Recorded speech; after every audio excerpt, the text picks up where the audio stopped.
रात्रि क्लास चल रहा था 20 जून 1967।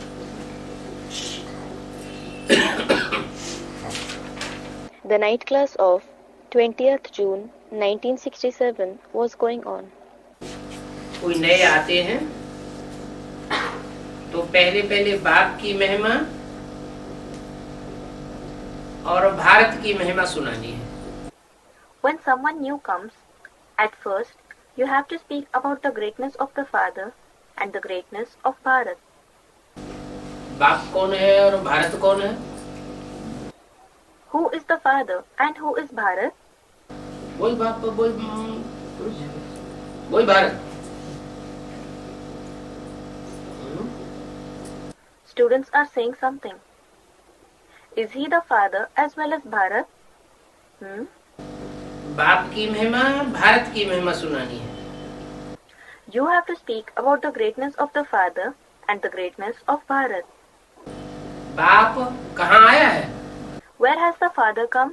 भारत में आया है। Students, in Bharat. He has come in Bharat.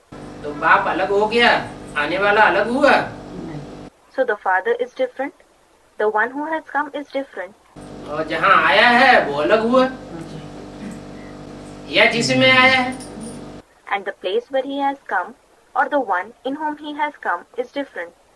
मना प्रजापिता को यहाँ भारत साबित किया। It means that Prajapita has been proved to be Bharat here. और बाप मना शिव ज्योतिर्लिंग। And the Father means Shiv, the point of light. बाप भारत में आते हैं तो भारत की महिमा हो जाती है। The Father comes in Bharat, so it becomes the fame of Bharat. और आने वाला बाप है जो भारत को नरक से स्वर्ग बनाता है। And the Father who comes makes Bharat into heaven from hell. उसकी महिमा हो जाती है। It becomes his praise. तो नयों को ये दो प्रकार की बातें, बाप की महिमा और भारत की महिमा सुनानी।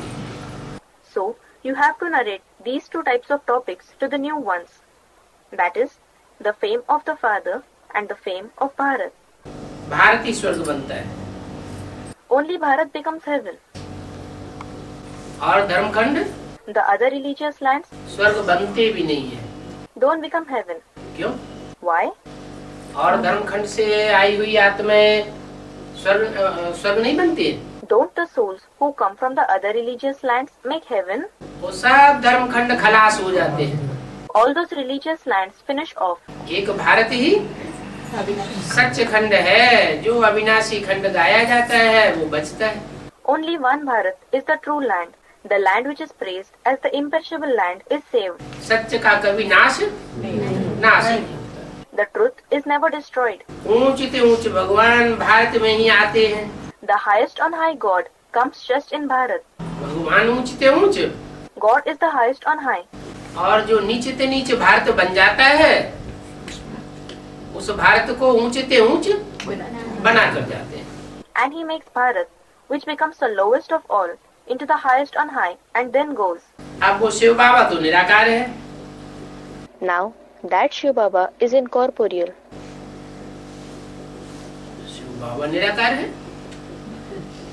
कि शिव निराकार है?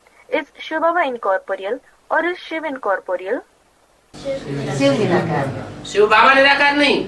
Students are saying Shiv is incorporeal. Isn't ShivBaba incorporeal? Stage है तो निराकार कहा जाता है। Students, he is in the incorporeal stage. He has the stage, so he is called the incorporeal one.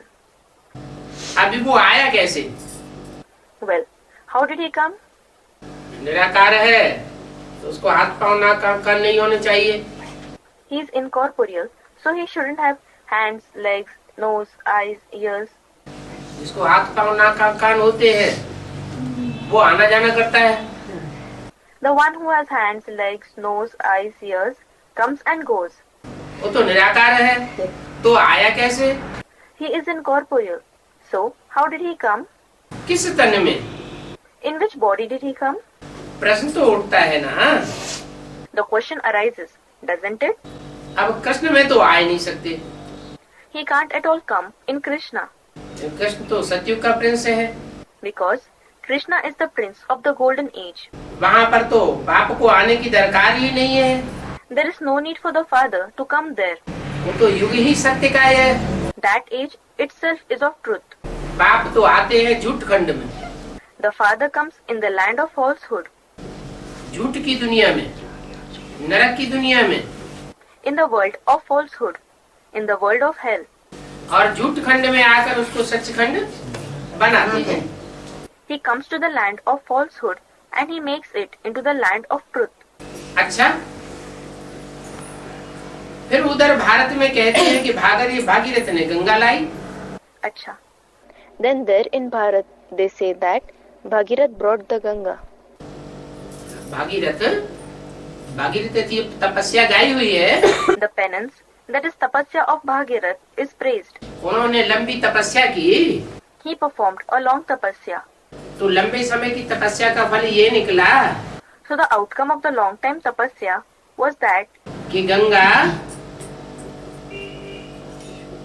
जो शंकर की जटाओं में समाई हुई थी, तपस्या की, तो जटाओं से भी नीचे उतर आई। the Ganga which was held in Shankar's matted hair flowed down from the matted hair after the tapasya was performed. किधर कहते हैं? Where do they say so?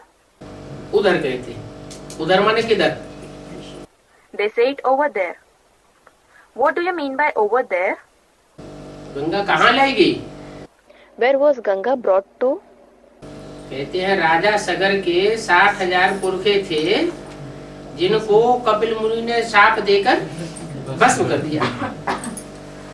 They say the king Sagar had 60,000 ancestors whom sage Kapil cursed and reduced to ashes.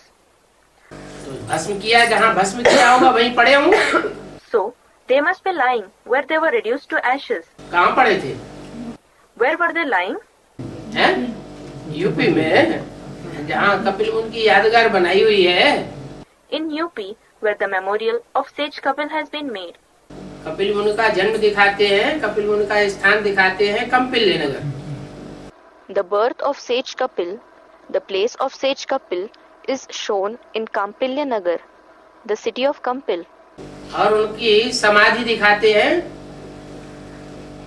कलकत्ते में Ganga Sagar. And his place of cremation, Samadhi, that is entombment, is shown in Calcutta at the Ganga Sagar.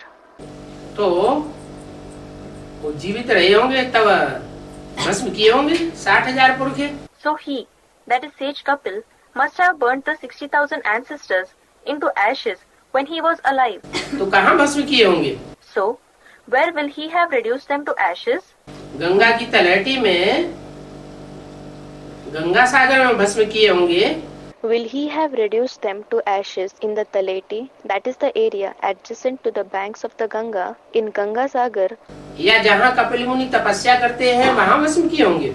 Or will he have reduced them to ashes at the place where sage Kapil performs tapasya? तपस्या की यादगार भूमि, जहाँ उनकी यादगार बनी हुई है, वहाँ उन्होंने भस्म किए होंगे। He must have burnt them into ashes on the memorial ground of his tapasya, the place where his memorial has been made. Bhagirath ने गंगा लाई, अब मनुष्यों की जटाओं में से पानी तो नहीं आ सकता।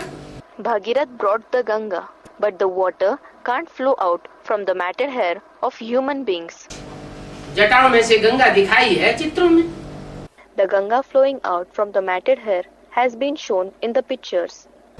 चित्रकार ने चित्रण किया है।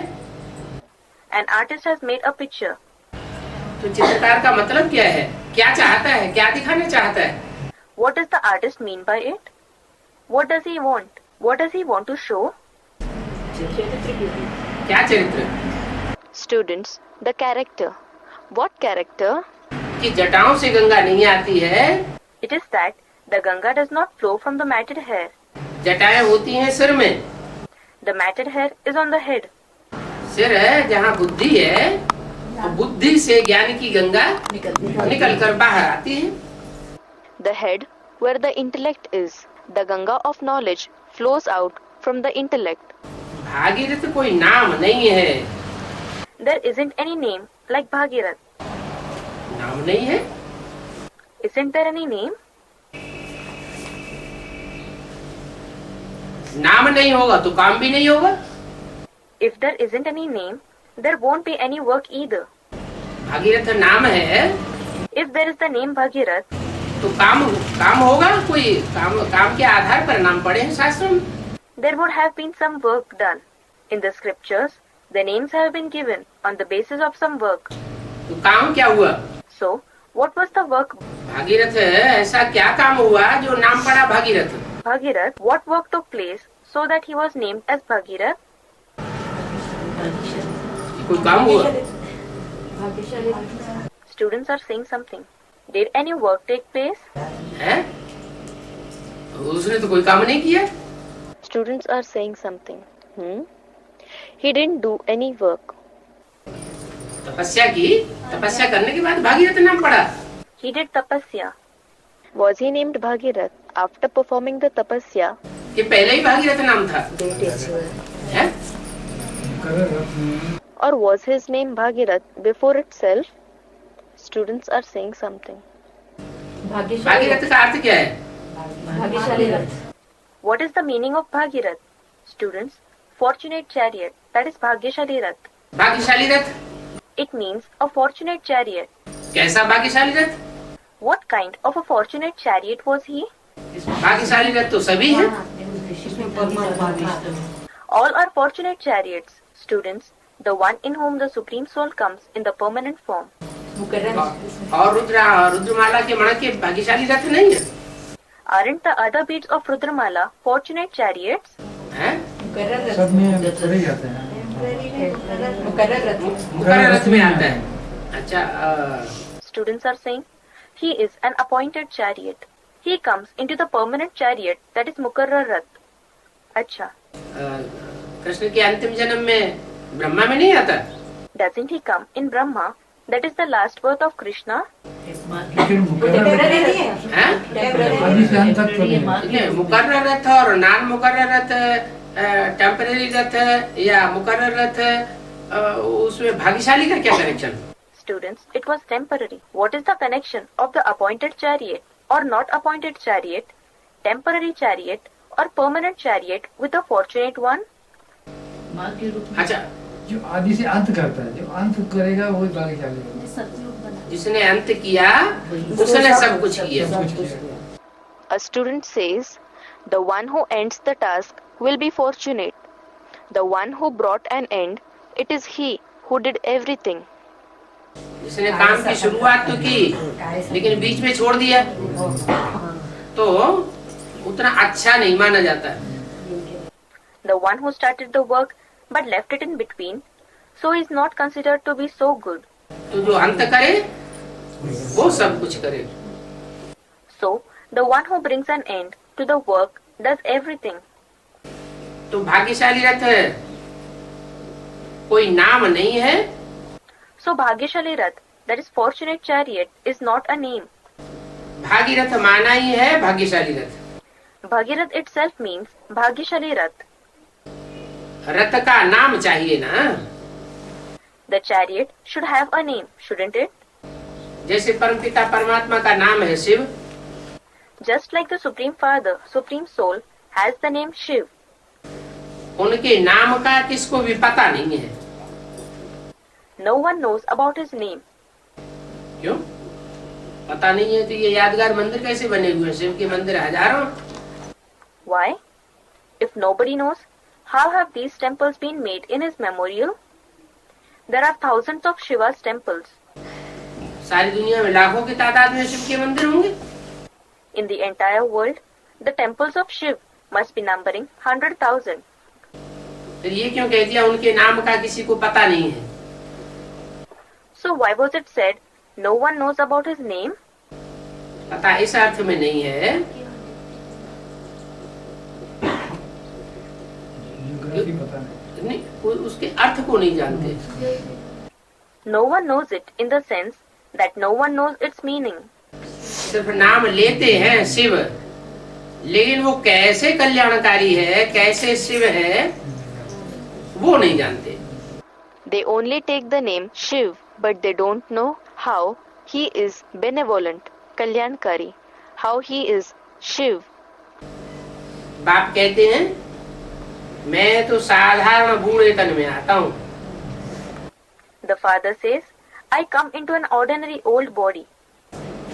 जिस साधारण बूढ़े तन में आता हूँ वो भाग्यशाली रथ ठहरा ना।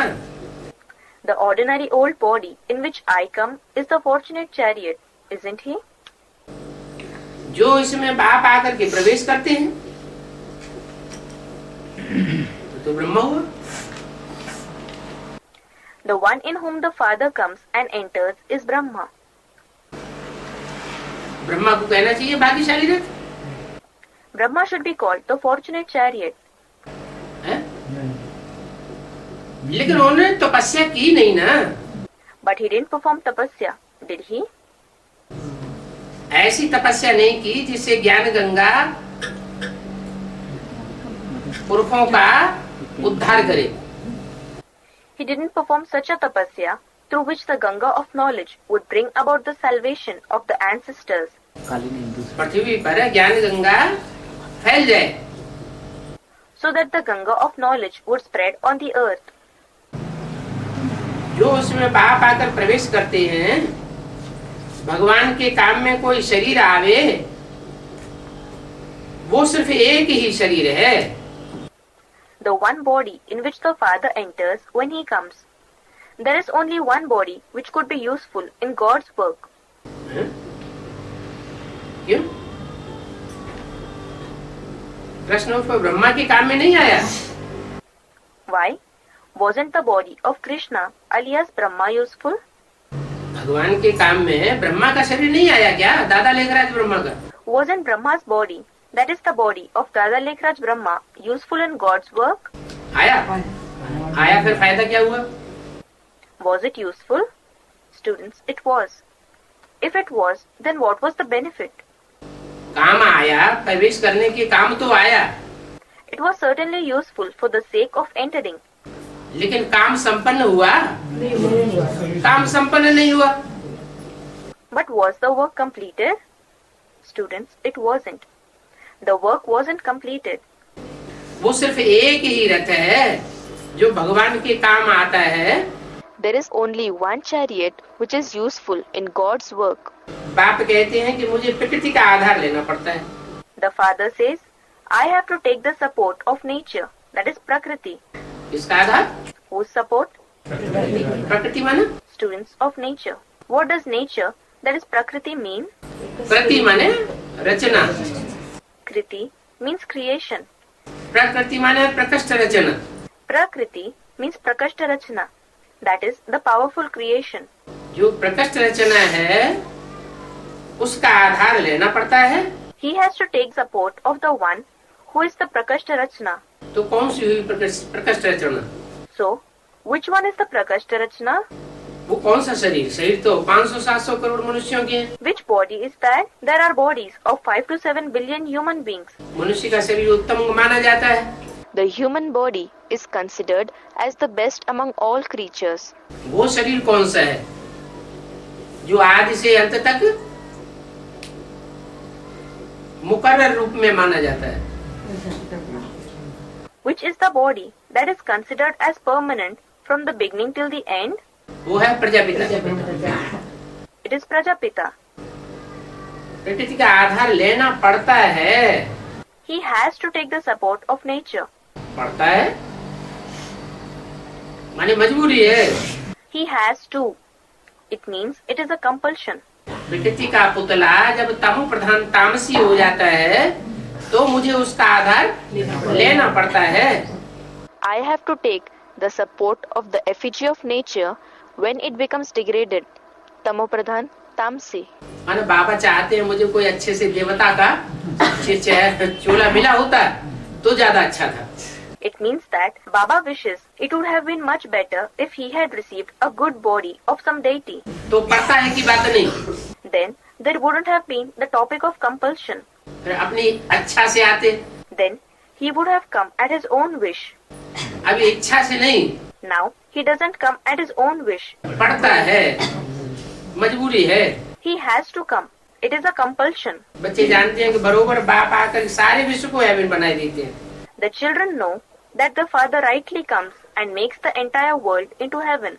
जब तक आते नहीं है तब तक दुनिया नरक बनती रहती। Until he comes, the world keeps on becoming hell. आते हैं When he comes, तो सारे विश्व को हेवन बनाकर जाते हैं। he goes having made the entire world into heaven. Bharat ही विश्व का मालिक बनता है। Only Bharat becomes the master of the world. दूसरे धर्मखंड विश्व का मालिक नहीं बनते। The other religious lands don't become masters of the world. उनका ही राज्य था। It was just his kingdom. तो यहाँ पर भारत का जड़ जमीन से इंडिकेशन है।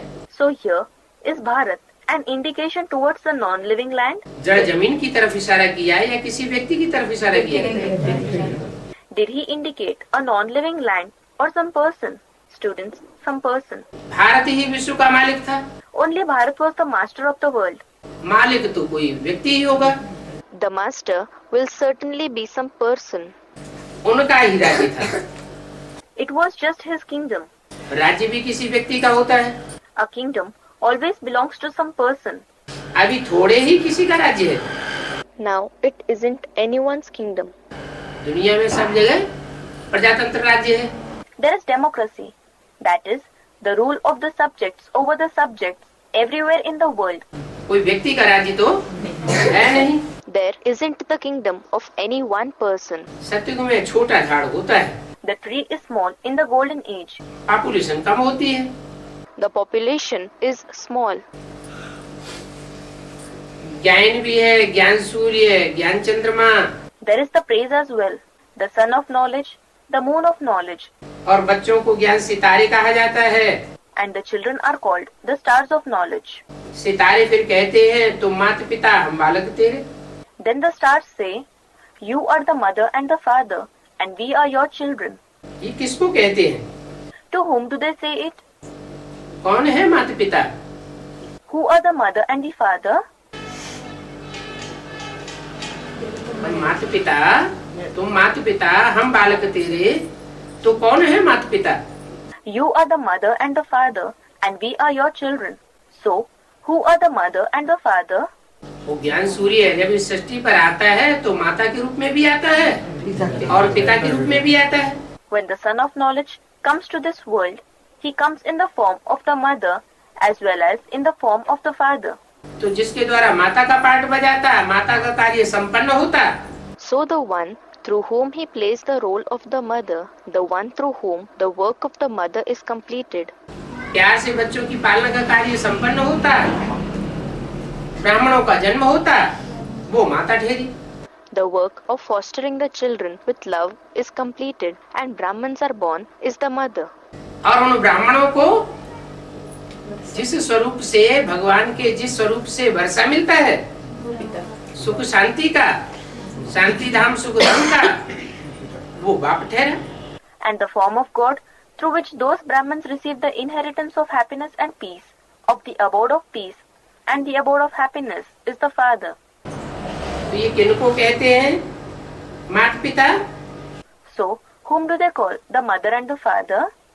गायन जो है उनको फिर करेक्ट करना होता है। Then you have to correct the existing praise. बाप आकर के सभी बातों का सार समझाते हैं। The father comes and explains the essence of all the topics. गायन है तुम माता पिता। The praise is, you are the mother and the father. माता पिता कहते हैं, भक्ति मार्ग में जानते नहीं है कि माता पिता कौन है। They say, the mother and the father, but they don't know in the path of devotion who the mother and the father are. अभी तो तुम बच्चे जान गए हो कौन है माता, कौन है पिता। Now, you children have come to know who is the mother, who is the father. पहले माता है या पहले पिता? Is the mother first or is the father first? भक्ति मार्ग वाले तो शंकर पार्वती को जगत पिता जगत माता मान लेते हैं। Those in the path of devotion consider Shankar Parvati to be the father and the mother of the world. लेकिन पार्वती पहले बच्चों की नजर में आती है या पहले बाप बच्चों की नजर में आता है? But does Parvati come first in the sight of the children, or does the father come first in the sight of the children? Parvati पहले नजर में आती है। Some students are saying, Parvati, does Parvati come first in their sight? Parvati ने ऐसा क्या काम किया जो बच्चों की नजर में आ जाए? What work did Parvati do that she comes in the sight of the children first? तो ऐसे ही कहते हैं। They simply say so. भक्ति मार्ग वाले थोड़ी जानते हैं कि जो पार्वती है वो पहले ब्रह्मा का रूप होती है। Those in the path of devotion don't know that Parvati is in the form of Brahma at the beginning.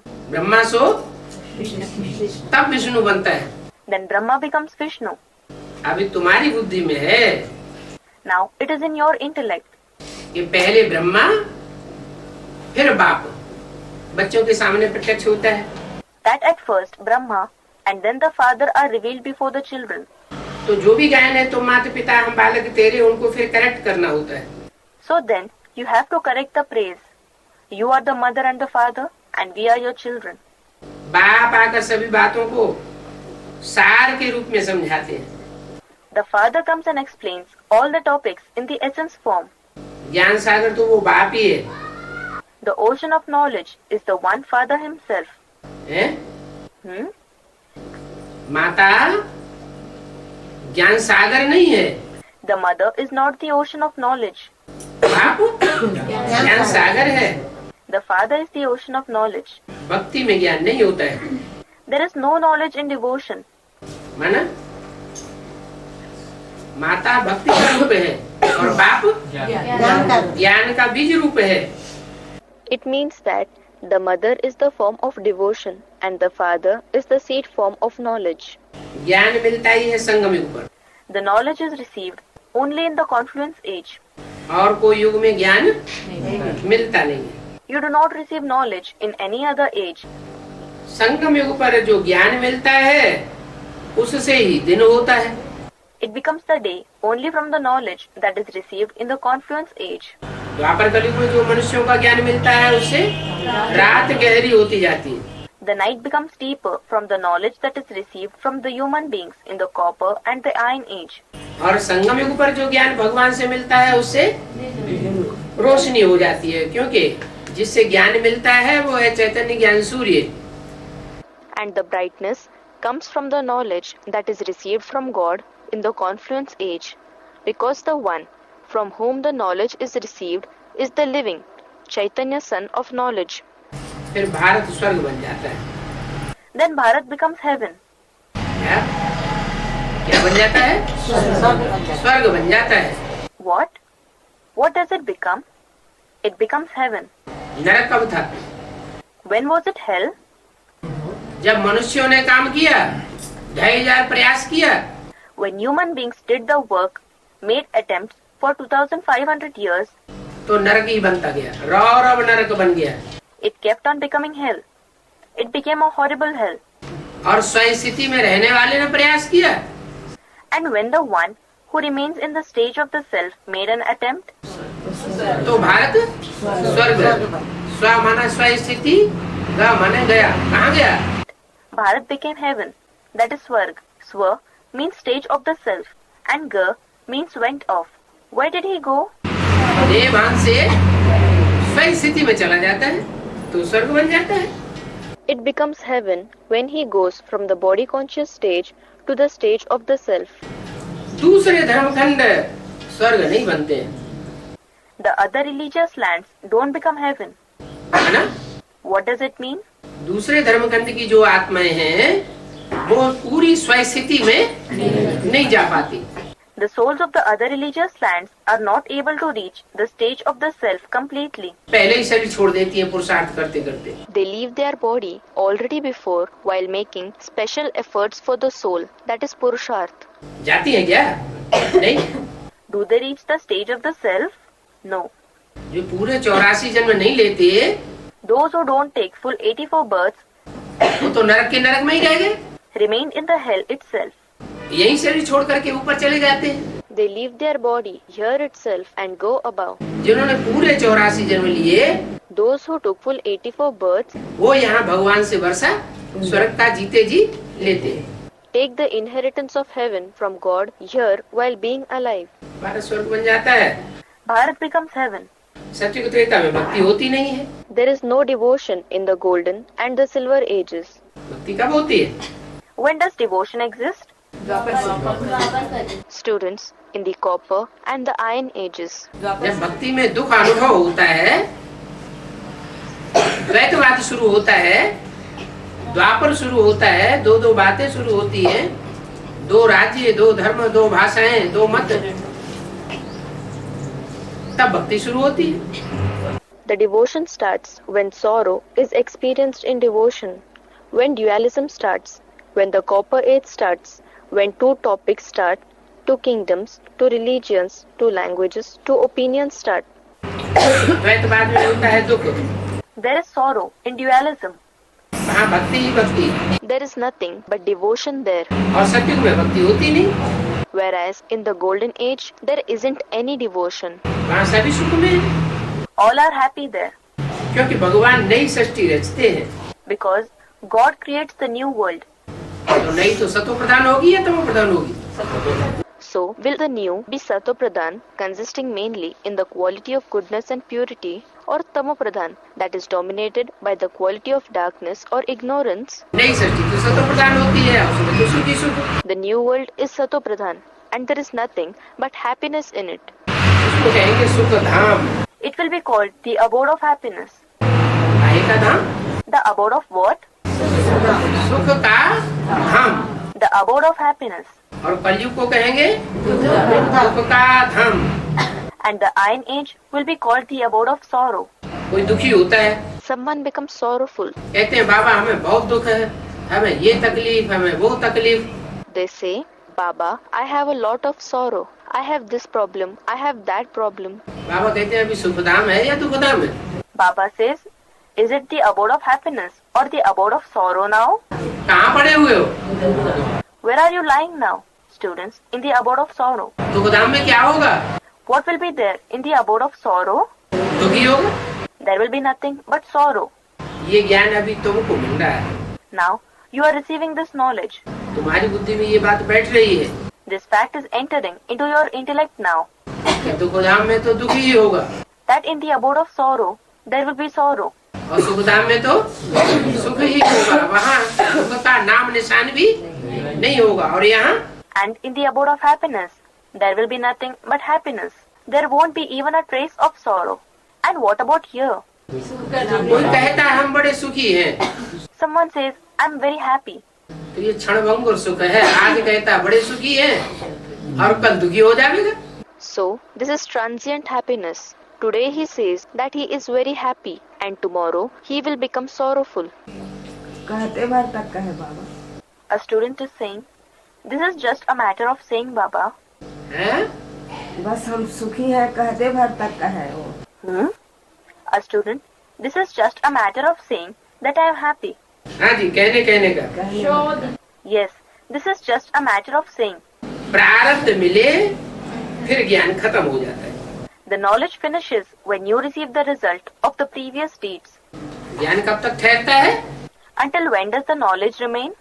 जब तक सुख की प्रारब्ध नहीं मिली है तब तक ज्ञान है। There is knowledge until you have received the reward of happiness. जब सुख की प्रारब्ध शुरू हो जाती है तो ज्ञान खलास हो जाता है। When the reward of happiness begins, the knowledge finishes off. ज्ञान परंपरा से नहीं चल सकता। The knowledge can't continue as a tradition. एक बाई एक जन्म के बाद हर जन्म में ज्ञान चलता रहे। So that the knowledge would continue birth after birth in every birth. जैसे भक्ति मार्ग में कहते हैं इस जन्म में ज्ञान लिया, पुरुषार्थ किया, पूरा नहीं हुआ तो अगले जन्म में मिलेगा। Just as they say in the path of devotion that if you took knowledge in this birth and did purusharth, and if it, that is the purusharth, didn't complete, then you will receive the knowledge in the next birth. और फिर वो पुरुषार्थ करेंगे, फिर नहीं मिला, फिर अगले जन्म में पुरुषार्थ। And then you will do purusharth again. Then again if you didn't receive it, you will do purusharth again in the next birth. अनेक जन्मों में पुरुषार्थ करते करते तब कहीं प्रारब्ध मिलेंगे। After doing purusharth for many births, sometimes, somewhere, you will receive the results of your deeds, that is prarabdha. लेकिन बाप कहते हैं, But the father says, मैं तो एक ही जन्म में आकर के तुमको ज्ञान की प्रारब्ध दे देता हूँ। I come and give you the reward of knowledge in just one birth. ये ज्ञान परंपरा से नहीं चल सकता। This knowledge can't continue as a tradition. तुम बच्चों को ही रचयिता और रचना की आदि मध्य अंत की नाली सुनाते हैं। He narrates the knowledge of the beginning, middle, and end of the creator and creation only to you children. तुम देवताओं से भी ऊंचे हो। You are higher than even the deities. क्यों? Why? देवताओं में ज्ञान नहीं होता है। देवताएं भगवान से डायरेक्ट ज्ञान उठाते नहीं। A student is saying the deities don't have the knowledge. The deities don't have the knowledge. The deities don't take the knowledge directly from God. वो तो ज्ञान की प्रारब्ध भोगते हैं। They just experience the reward of knowledge. और तुम तो भगवान से डायरेक्ट ज्ञान लेते हो। And you take the knowledge directly from God. देवताएं भी त्रिकालदर्शी नहीं है। The deities are not Trikaldarshi. That is the one who sees the three aspects of time either. तीनों कालों का ज्ञान सिर्फ तुमको है। Only you have the knowledge of the three aspects of time. तुमको त्रिकालदर्शी बनाते हैं। He, that is the Father, makes you Trikaldarshi. सूर्य भी त्रिकालदर्शी नहीं हो सकते। देवताएं भी त्रिकालदर्शी नहीं हो सकते। Neither the Shudras nor the deities can be called Trikaldarshi. तीनों कालों का ज्ञान न देवताओं की बुद्धि में न शूद्रों की बुद्धि में।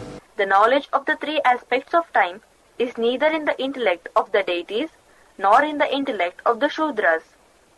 अगर कोई कहते हैं कि फलाना त्रिकालदर्शी था, If someone says that so and so was Trikaldarshi, फलाना सन्यासी, फलाना महात्मा, फलाना ऋषि मुनि त्रिकालदर्शी था, such and such sannyasi, such and such noble soul, Mahatma, such and such saint and sage, Rishi Muni was Trikaldarshi, तो सच बोलते हैं या झूठ बोलते हैं? so do they tell the truth or do they tell lies? वो तो झूठ बोलते हैं। They tell lies.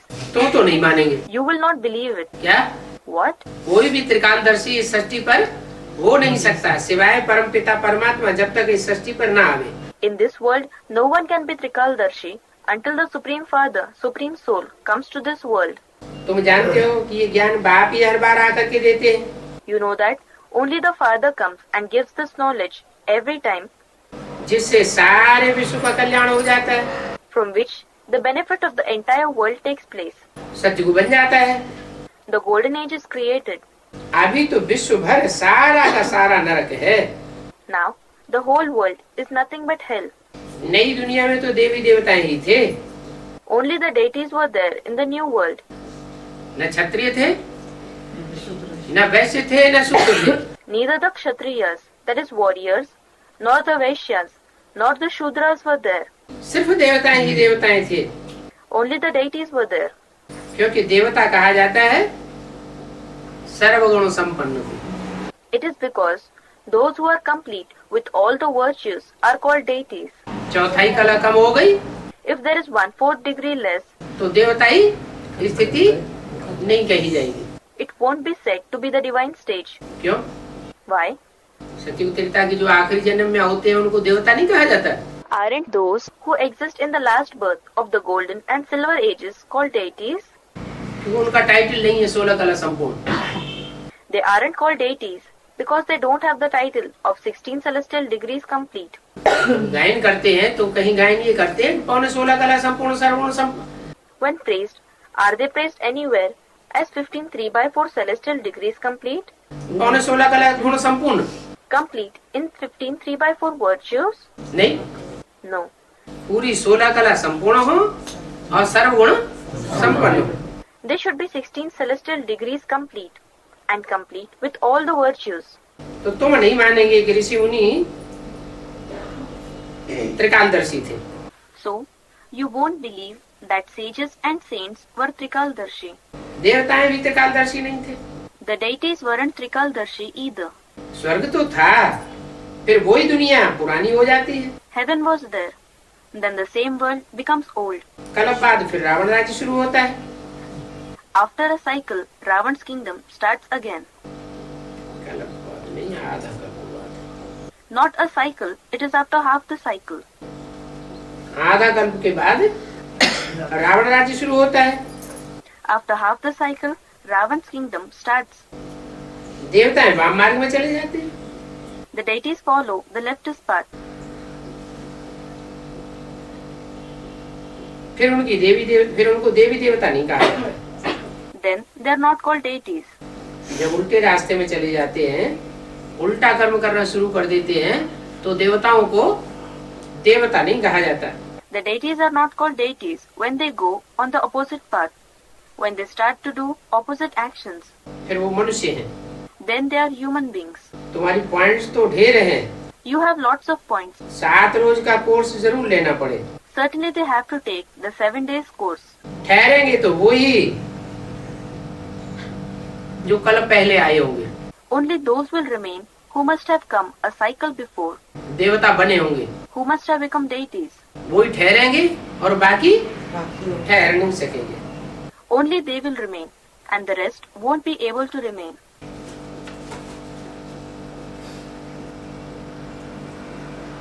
जो नहीं ठहरेंगे बाद में फिर अपना प्रोग्राम बदल करके आवेंगे। Those who won't remain will change their program later and come. जावेंगे कहाँ? Where will they go?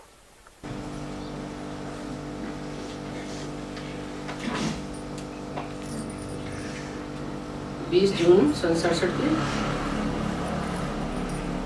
दूसरे पेज की वाणी। The second page of the Vani of 20th June 1967. आवेंगे, सुनेंगे जरूर। Certainly they will come and listen. ऐसे तो कोटों में कोई निकलते हैं जो उठ सकते हैं। Just a few emerge out of the crowds who can rise up in the knowledge. बच्चे जानते हैं कि हम शिव बाबा के पास जाते हैं। The children know we go close to ShivBaba. वो निराकार है। He is incorporeal. उनके पास फिर कैसे जा सकते हैं? Then how can you go close to him?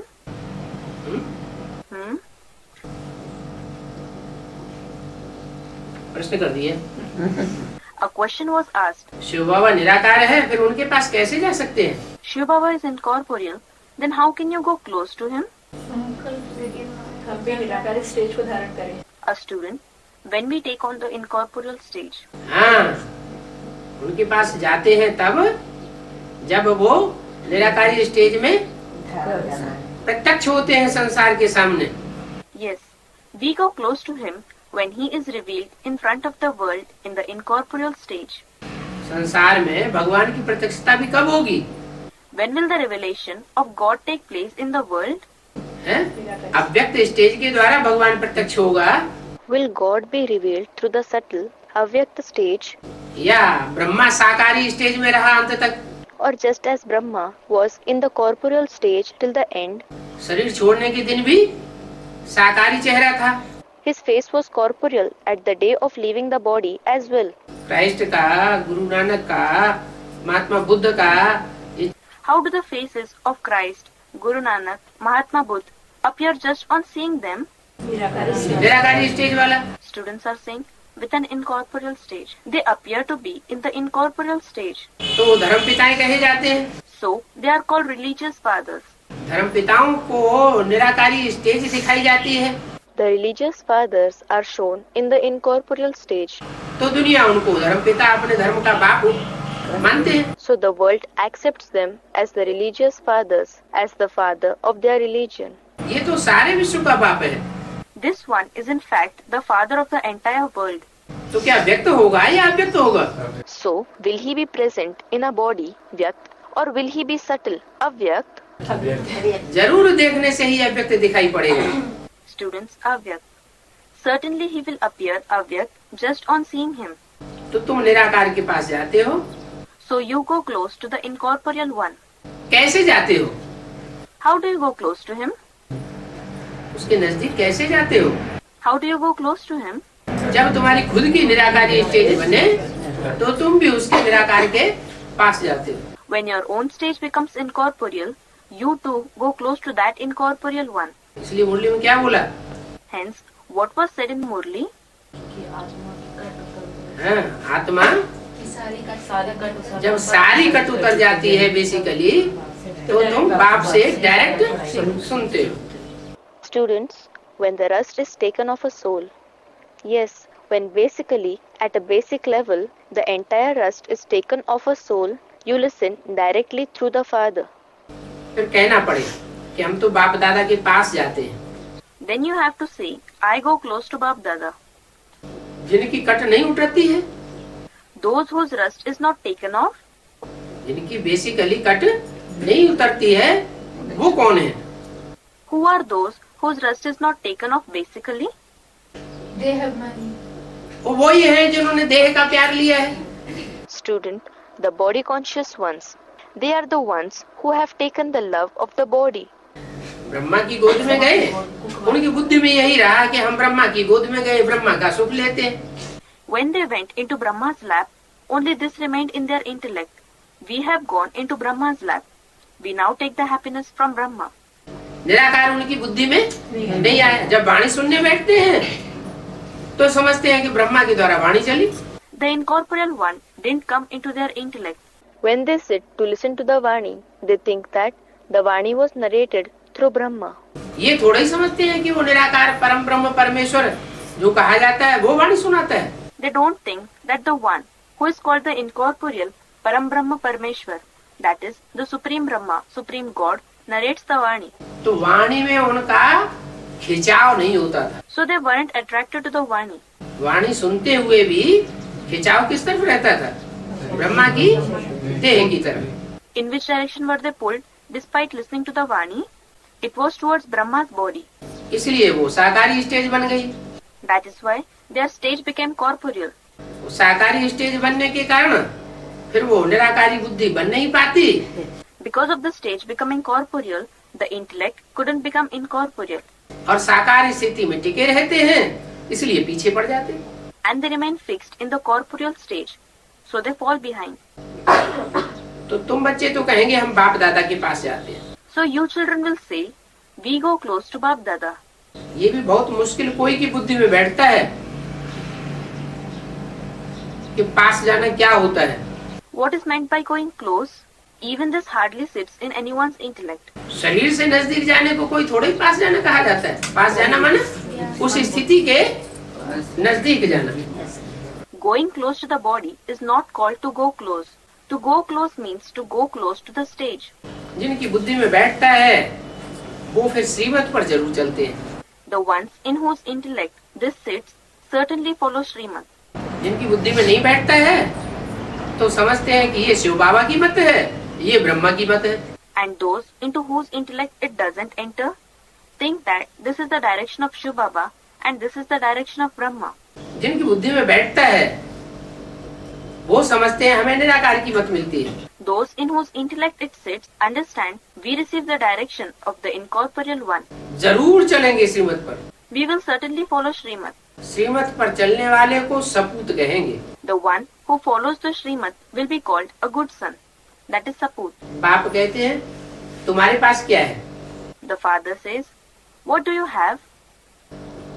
सपूत है तो तुम बताओ तुम्हारे पास क्या है? If you are a good son, tell me, what do you have? तुम अपना पोता मेल बताओ। Tell me your pota male. तो देखेंगे कुछ लगा सकते हो या नहीं लगा सकते हो। Then we will see whether you can invest something or not. इतना धन है जो 8 वर्ष 10 वर्ष में पूरा हो सकता है।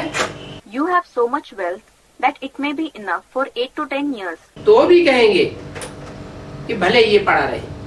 Nevertheless, it will be said, no matter if it is just kept. देखेंगे कि इनके पास बहुत धन है When he will see that this person has a lot of wealth, तो कहेंगे सफल करो। he will say, make it useful. Hospital university निकालो Make a hospital, a university, तो मनुष्यों को कुछ फायदा हो जाए। so that it would be of some benefit to the human beings. 21 जन्मों के लिए निरोगी काया मिल जाएगी। You will receive a body free from diseases for 21 births. अज्ञान काल में मनुष्य इतना खर्चा करते हैं तो उनको क्या मिलता है? What do the human beings obtain when they spend so much in the time of ignorance? कुछ भी मिलने का नहीं है। They will not receive anything. और तुम जानते हो ये मंदिर आदि कुछ भी रहने का नहीं है। And you know that these temples and so on will not remain. ये सब खलास हो जाएंगे। कितना खर्चा किया है इन्हें बनाने में। All these will finish off. They have spent so much in building them. मनुष्य थोड़े ही समझते हैं। Human beings don't understand. उनको कहो तो भी मानेंगे नहीं। They won't believe even if you tell them.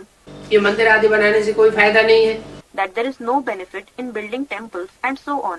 तो भी बनावेंगे। Still they will build them. बाप कहते हैं अभी मैं आया हुआ हूँ पतितों को पावन बना करके ले जाने के लिए। The father says, I have come now to purify the sinful ones and take them. इस संगम युग की यादगार में मंदिर बनाते हैं। They build temples as memorials of this confluence age. तो भक्ति मार्ग में मंदिर यादगार बन रहे हैं, वो किस समय की यादगार है? The temples, memorials which are being built in the path of devotion, of which time are they the memorials? भगवान ने इस संगम युग में आकर के इस नरक की दुनिया को देवताओं का मंदिर स्वर्ग बनाया था। Students, the confluence age. God came in this confluence age and made this world of hell into the temple of the deities, that is heaven. Practical स्वर्ग बनाया था। He made it a heaven practically. उन मंदिरों में कोई स्वर्ग होता है क्या? Is there any heaven in those temples? स्वर्ग तो नहीं होता। There isn't any heaven. व्यभिचारी पूजा और होती है मंदिरों में। Instead, adulterated worship takes place in the temples. एक देवता की पूजा होती है कि अनेकों की? Does the worship of one deity take place or of many? अनेकों की पूजा होती है। Students, many. The worship of many takes place. ये दुनिया तो ऐसा मंदिर बन जाएगी This world will become such a temple कि सब मंदिर मस्जिद गिरजाघर गुरुद्वारे सब टूट जाएंगे। that all the temples, mosques, churches, gurudwaras will break down. सिर्फ एक ही बड़ा मंदिर रह जाएगा Only one big temple will remain, और उसमें एक की ही पूजा होगी and the worship of only one will take place in it, और कोई की पूजा and no one else's worship. पूजा भी नहीं, याद। Students will be there. Not even one worship. Remembrance. संगम युग में है याद There is remembrance in the confluence age, और भक्ति मार्ग में है पूजा। and in the path of devotion there is worship. तो देखो वहाँ भक्ति मार्ग में मुफ्त में पैसे गंवाते रहते हैं। So see, there in the path of devotion they keep on wasting money for no good reason. इससे तो ये रूहानी हॉस्पिटल निकालो, Instead of that, you make a spiritual hospital जिससे मनुष्य देवता बन जावे। through which a human being becomes a deity.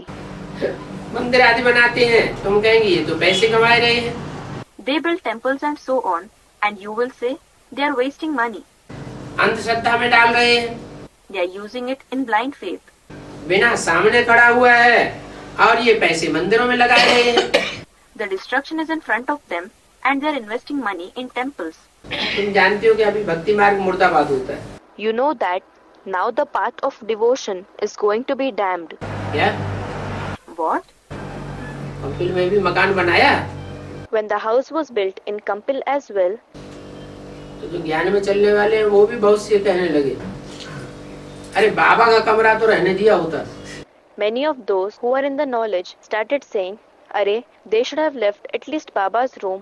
पुराना कमरा बाबा जिसमें रहते थे वो कमरा तो रहने दिया होता। They should have at least left the old room in which Baba used to live." तो ये कहाँ के संस्कार हुए? Where are these sanskars of? ये भक्ति मार्ग के संस्कार हो गए। These are the sanskars of the path of devotion. कमरा चाहिए, जड़ मंदिर चाहिए या चैतन्य चाहिए? Is the room required? Is an inert temple required? Or is the living one required? चैतन्य शरीर ही मंदिर है। Students, the living one. The living body itself is a temple. और उसमें जो आत्मा प्रवेश है वो देवात्मा है And the soul which has entered in it is a deity soul. अथवा भगवान है, गॉड फादर है। Or it is God, God the Father. उसकी यादगार में मंदिर, जड़ मंदिर बनाई गई। In his memorials, temples, non-living temples have been built. तो जड़ मंदिर वो तो है भक्ति मार्ग की अंधश्रद्धा। So non-living temples are the blind faith of the path of devotion. जड़त्व को याद करेंगे तो बुद्धि कैसी बनेगी? What will the intellect become like if you remember the non-living? जड़त्व वही बनेगी। It will become non-living. चैतन्य को याद करेंगे तो बुद्धि चैतन्य बनेगी। If you remember the living one, the intellect will become living. मंदिर आदि बनाते हैं They build temples and so on. तो तुम समझते ये तो पैसे गंवाए रहे हैं। So you think that they are wasting money. अभी भक्ति मार्ग मोटाबाद हो जाएगा। Now the path of devotion will be damned. ज्ञान मार्ग जिंदाबाद होना है। The path of knowledge has to live long. बाप बेटी सृष्टि की आदि में अंत का राज समझा। The father sits and explains the secrets of the beginning, middle and the end of the world. कहते हैं अभी तो मैं आया हुआ हूँ भारत को हेवन बनाने के लिए। He says, I have come now to make Bharat into heaven. Hello का विनाश करवाने के लिए आया हुआ हूँ। I have come to cause the destruction of hell. क्या? What? बीच में नहीं जाऊंगा। I won't go away in between. क्या करके जाऊंगा? I will go having done what? दोनों काम संपन्न होंगे तब वापस चला जाऊंगा। I will go back when both work of making Bharat heaven and of destroying hell are completed. भक्ति मार्ग वाले तथाकथित ब्राह्मण क्या समझते हैं? भगवान किस लिए आता है? What do the so-called Brahmins in the path of devotion think? Why does God come? हैं? वो क्या समझते हैं? What do they think? वो समझते हैं कि भगवान आता है मुरली चलाने के लिए। They think that God comes to narrate murlis. ज्ञान सुनाने आता है, ज्ञान सुनाकर चला जाता है। He comes to narrate knowledge and he goes back after narrating knowledge. चाहे हेल का विनाश हो या न हो, No matter whether the destruction of the hell takes place or not. चाहे हेवन बने या न बने, No matter whether heaven is created or not. ज्ञान सुनाकर चला जाता है। He narrates knowledge and goes away. फिर हम हेल का विनाश करते हैं और हेवन की स्थापना करते हैं। Then we destroy hell and establish heaven. भक्ति मार्ग में गुरु लोग भी क्या समझते थे? What did the gurus in the path of devotion used to think as well? हैं? गीता में लिखा हुआ है उन्होंने, They have written in the Gita, परित्राणाय साधूनां विनाशाय च दुष्कृताम्, Paritranaya sadhunam vinashaya च दुष्कृतम्. कि पापियों का हम नाश करेंगे और जो श्रेष्ठाचारी हैं उनकी स्थापना करेंगे। It means that we will destroy the sinners and we will establish the elevated ones. तो समझते हैं कि भगवान तो ये ज्ञान सुना के चला गया, गीता ज्ञान। So they think that God narrated this knowledge of Gita and went away. अब ये काम हम करेंगे। Now we will do this work. तुम किसी को समझाएंगे तो उनको तीर लग जाएगा। If you explain to someone, the arrow will hit them. क्या बात समझाएंगे? What will you explain to them? कि ये काम भगवान का ही है, स्वर्ग स्थापन करना, That this task is only of God to establish heaven और नरक की दुनिया का विनाश करना। ये काम कोई मनुष्यों का नहीं है। and to destroy the world of hell. This is not the task of human beings.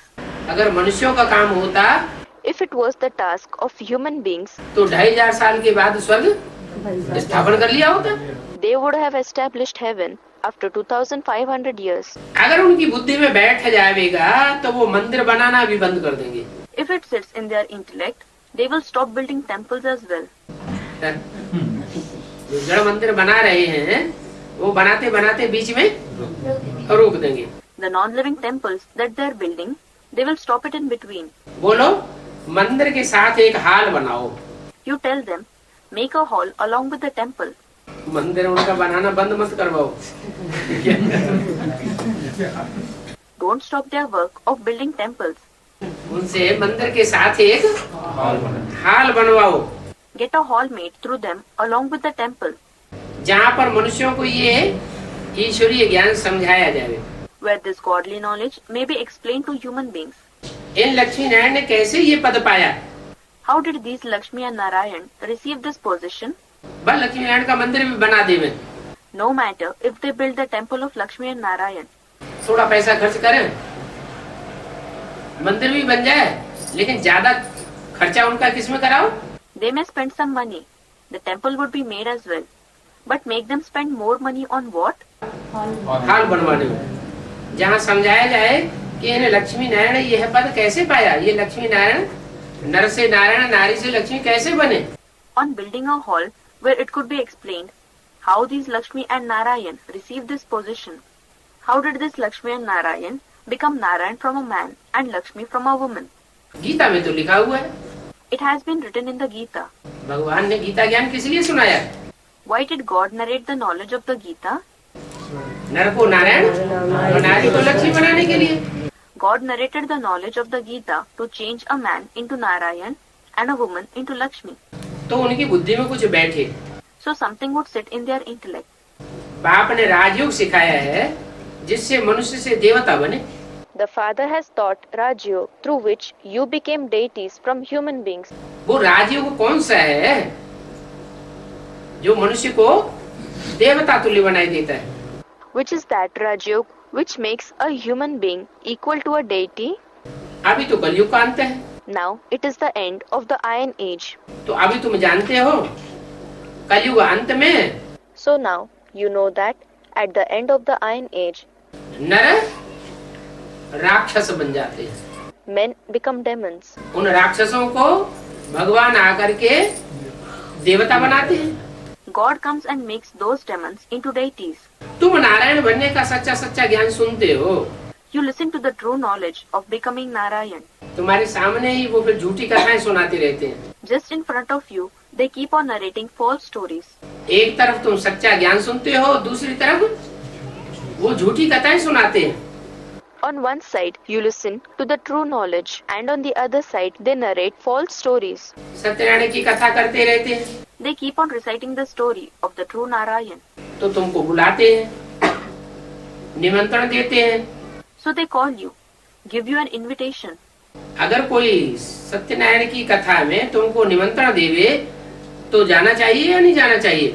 Should you go or not if someone gives you an invitation for the story of the true Narayan? हैं? नहीं जाना चाहिए. क्यों? Students, we should not. You shouldn't go. Why? फिर उन्हें पता कैसे चलेगा हम झूठी कथा सुन रहे हैं? हैं? Then, how will they know that they are listening to a false story? हाँ सुनाते हैं लेकिन वहाँ जाएंगे नहीं तो उनको कैसे पता कि ये पंडित जी आगे हमको झूठी कथा सुनाए रहे हैं? Students, we should go. Yes, they narrate it. But if you don't go there, how will they come to know that this Pandit, priest, is telling them a false story? जाके उनका निमंत्रण स्वीकार करना चाहिए. You should accept their invitation and go. जाना चाहिए. You should go. कोई मरते हैं तो फिर ब्रह्मा कुमारियों को बुलाते हैं. When someone dies, they call the Brahma Kumaris. क्योंकि सुनते हैं कि ब्रह्मा कुमारियाँ सुख शांति के लिए प्रयास करती हैं. Because they hear that the Brahma Kumaris make attempts for happiness and peace. खुशी में लाती हैं. They bring them into happiness. Brahma कुमारियों की तो बात रही लेकिन तुमको तो बहुत बुलावेंगे. The topic of the Brahma Kumaris is there, but they will call you a lot. क्या? आगे चलकर तुमको बहुत ही बुलावेंगे. What? In the future, they will call you a lot. तुम जाकर के सत्यनारायण की कथा सुनावेंगे सच्ची सच्ची. You will go and narrate the true story of the true Narayan. सुनने के बदले बैठकर सुनाना चाहिए. Instead of listening, you should sit and narrate. क्या? पंडित जी अगर जहाँ कथा करते हो और लोग तुमको बुलावे What? If people call you where a Pandit narrates the story, तो बजाय तुम उनकी कथा सुनने की क्या करो? so instead of listening to their story, what should you do? कथा सुनाओ. Narrate the story. तुम्हारी सर्विस तो बहुत चल रही है Your service has to go on very much, परंतु इतना हौसला अभी बच्चों के में चढ़ा नहीं है. but so much courage has not yet come up in the children. कितना हौसला How much courage? कि पंडित जी कहीं सत्यनारायण की कथा सुनते हो, सुनाते हो तो वहाँ जाकर के सच्ची कथा सुनावे और साबित करे ये तो झूठी कथा है. The courage to go to the place where a Pandit is narrating the story of the true Narayan and narrate the true story and prove that that is the story narrated by the Pandit, is a false story. सच्ची कथा तो भगवान आकर सुनाए रहे. God comes and is narrating the true story. बाबा कहते हैं शमशान घाट में जाओ. Baba says, go to the cremation ground. शमशान घाट में बहुत वैराग आता है लोगों को. In the cremation ground, people experience detachment, vairag, very much. जो कोई मर जाता है शमशान घाट में लेके जाते हैं तो वैराग आता है. When someone dies, they take him to the cremation ground, so detachment arises. वहाँ तुमको बहुत ग्राहक मिल जाएंगे. You will receive many clients there. क्योंकि दुनियादारी में तो कोई टीवी देख रहे हैं, Because in the worldliness, some are watching TV, कोई अपने मकान महलमाड़ियाँ बनाने में लगे हुए हैं, some are involved in building their houses, palaces and multi-story buildings. कोई कारखाना बनाने में लगे हुए हैं, कोई किसी धंधे धोरे में फंसे हुए हैं. सबकी बुद्धि कुछ न कुछ फंसी हुई है। Some are involved in constructing factories. Some are entangled in some occupation. The intellect of all is entangled to some extent or the other. बड़े उमंग उत्साह में लगे हुए हैं, तो हमारी बात अभी नहीं सुनते। They have great enthusiasm, so they don't listen to us now. तो शमशान घाट में जाओ, वहाँ बहुत ग्राहक मिलेंगे। So go to a cremation ground. There you will find many clients. यहाँ पर प्रदर्शनी लगा करके समझाना चाहिए। You should arrange an exhibition there and explain. जब तक कि मुर्दा जल करके पूरा हो जावे, तब तक अपनी प्रदर्शनी सुनाते रहो। Until the corpse is completely burnt, you carry on explaining your exhibition. सुनेंगे तब तो सुनाएंगे ना, तो सुनता ही नहीं, क्या कैसे? A student is asking, when they listen only, then we will explain to them. But no one listens at all. So what to do? कितनी बार गए? How many times have you gone there? शमशान घाट में कितनी बार गए? How many times have you gone to the cremation ground? अरे भाई सुनेंगे तभी तो जब सुनाएंगे। तुम सुनेंगे तो तब तुम बताओ कितनी बार गए? A student, oh, we will explain only when they listen. If they will listen, so now you tell me, how many times have you gone there? एक बार भी नहीं गए ना? You haven't gone there even once, have you? वो क्या जरूरत ही नहीं जानी। A student is saying, there is no need to go there. बाबा कहते हैं तो झूठ थोड़ी बोलते। जाने के लिए बोल रहा है बाबा। When Baba says something, he doesn't tell lies. A student, Baba is saying to go. वहाँ तुमको बहुत ग्राहक मिलेंगे, There you will get many clients. तब तक जाकर सुनाना चाहिए जब तक मुर्दा जलकर पूरा हो जावे। You should go and explain until the corpse burns completely. अच्छा, कोई ने ना भी सुना, All right. Even if no one listens, चलो तुम कहते हो कोई नहीं सुनता, कोई नहीं सुनता। okay, you are saying that no one listens. तो भी तुम्हारा हार्ट फेल नहीं होना चाहिए। Your heart shouldn't fail. क्या? What? कोई न भी सुने तो भी तुम्हारा हार्ट फेल नहीं होना चाहिए। Even if no one listens, your heart shouldn't fail. फिर दूसरे दिन, फिर तीसरे दिन जाते ही रहना चाहिए। You should keep going there on the second day, then the third day. कभी न कभी तो दुनिया मुर्दा घाट बनेगी। Someday or the other, the world will become a cremation ground. जब सारे ही मुर्दा घाट में पहुंचने लगेंगे तो तुम्हारी बात बहुत देखो, ये कितने दिन से हमारे लिए मेहनत कर रहे थे और हमने इनकी बात नहीं सुनी। When all will start to reach the cremation ground, then your word, students, they will listen. They will say, see, for so many days they have been working hard after us and we didn't listen to their words. तो service तो बहुत है। So there is a lot of service. अच्छा, Om Shanti. All right, Om Shanti. एक छोटा सा रात्रि class और है, 21/6/67। There is another short night class of 21/6/67. कोई चना बेचे तो भी रचयिता और रचना का राज बैठ सुनावे। Even if someone sells grams and sits and tells the secret of the creator and the creation, तो मनुष्य वंडर खा गए, अरे ये चना बेचने वाला और ज्ञान रत्नों का भंडार दे रहा है। then people will wonder, Are, this gram seller is giving the store of knowledge. जो ज्ञान ऋषि मुनि कोई भी नहीं देते थे, वो ये चना बेचने वाला हमको ज्ञान सुनाएगा। This gram seller is telling us the knowledge which no sages or saints used to give us. और बातें तो कितनी सच्ची सुनाता है। And he tells such true facts. जब समझेंगे ये जरूर कोई ब्रह्मा कुमारी का पाला हुआ है। They will immediately understand that certainly he is sustained by some Brahma Kumari. तुम बच्चों को ज्ञान की लोरी दी जाती है। You children are given the lullaby of knowledge. ज्ञान की लोरी ऐसी है जो दुनिया भर में कोई को नहीं जानते हैं। The lullaby of knowledge is such that no one in the whole world knows it. कोई के पास ये लोरी नहीं है। No one has this lullaby. Wonderful बातें हैं। These are wonderful things. अब तुम संगम युगी ब्राह्मण हो। Now you are a confluence age Brahmin.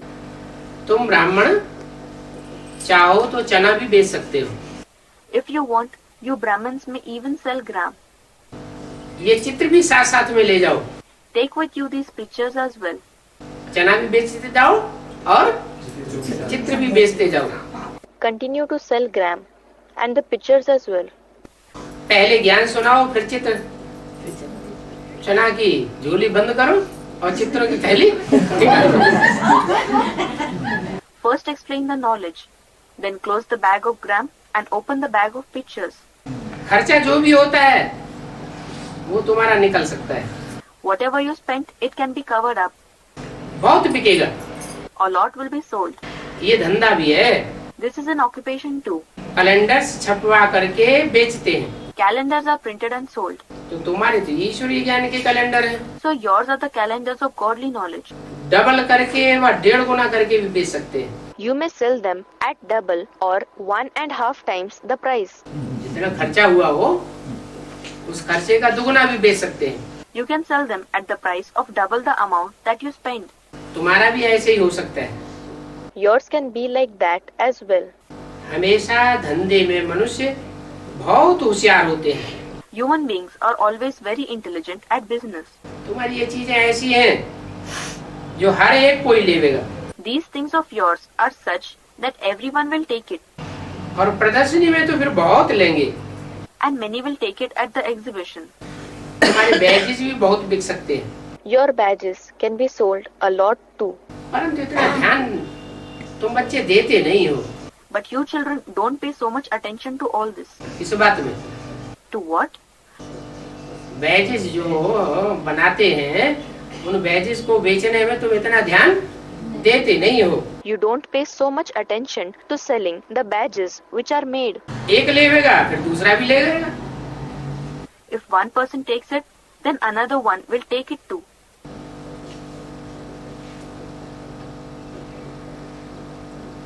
ये लाख करोड़ कोई भी चीज नहीं है इन चित्रों के सामने।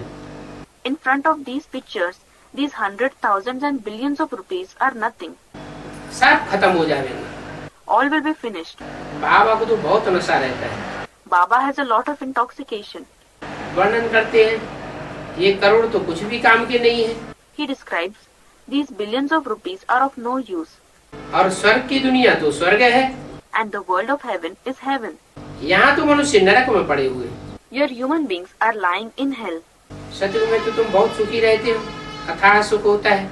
In the golden age, you remain very happy. There is infinite happiness. तुम भाई बहन हैं, सब कहते हो बाबा हम आपको ही फॉलो करेंगे। All of you brothers and sisters say, Baba, we will follow only you. हम विजयमाला में आकर दिखावेंगे। We will come in the Vijayamala and show you. और पढ़ाई तो एक ही है। And the teaching is one. पढ़ाने वाला भी एक ही है। The teacher is one as well. फिर कोई विजयमाला में आते हैं Then someone comes in the Vijayamala कोई नहीं आ पाते हैं। and some are not able to come. इसका कारण क्या हुआ? What is the reason for it? पढ़ाई नहीं पढ़ते हैं। They don't study. अच्छा मीठी मीठी सी गिनती बच्चों को बाप दादा का याद प्यार। Good night. All right. Remembrance and love of Bap Dada to the sweet, long lost and now found children. Good night.